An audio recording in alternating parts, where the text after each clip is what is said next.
Let's go live to the opposition leader, Peter Dutton, speaking in Brisbane. It means that we can firm up the renewables that are in the system, and Chris Bowen is taking our country and the economy to a very precarious place. It's no surprise to any small business or any family around the country at the moment that their bills not only have gone up dramatically, despite the fact the Prime Minister promised on 100 occasions that they would be reduced by $275, but people know that the prices are going to go up and up under the Albanese government. The Prime Minister's had an opportunity to put forward a plan. He doesn't have the guts to stand up and make the decisions that our country needs made, and we do need to look at the best technology, zero emissions. I think it's the only credible pathway we have to our international commitments to net zero by 2050, and I think there's a huge problem that the government's got that they're just not willing to address. They're proposing rolling out 28,000 kilometres of new poles and wires. Their program is at a cost of $1.2 to $1.5 trillion, all of which is going to be passed on in the form of higher bills to families and businesses who just can't afford it. So I think there is a rational debate to be had here, and if Chris Bowen can act like an adult instead of a child, we can have a proper national debate about what's in our country's best interests. And the Coalition is prepared to stand up and have that debate and argue for and on behalf of Australians who are doing it as tough as they've ever done it.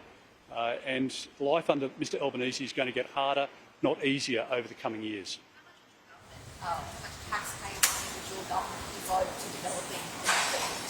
Well, we'll have more to say in relation to policy in due course, but it's clear that in Ontario, for example, they're paying roughly half the energy costs that we are here in Australia.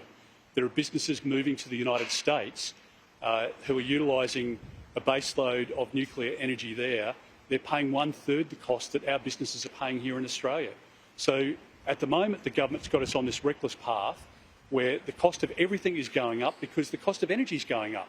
And it means that if you're in a business that relies on cold room storage or glass manufacturing for your product to be sold on the shelves at supermarkets, all of that cost is going up because the Albanese government is driving up the cost of energy for everyone.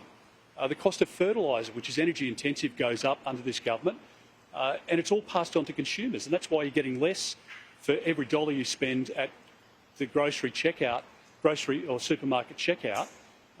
It's why you're paying more when you go to every shop and store, because their costs are going up as a result of the government's reckless 100% renewable energy policy, and that is not something that I think is in our country's best interests.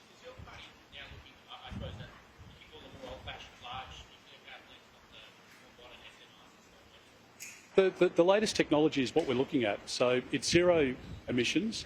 It's similar, obviously, to the technology that the government signed up to on the AUKUS submarine deal with the United States and the United Kingdom.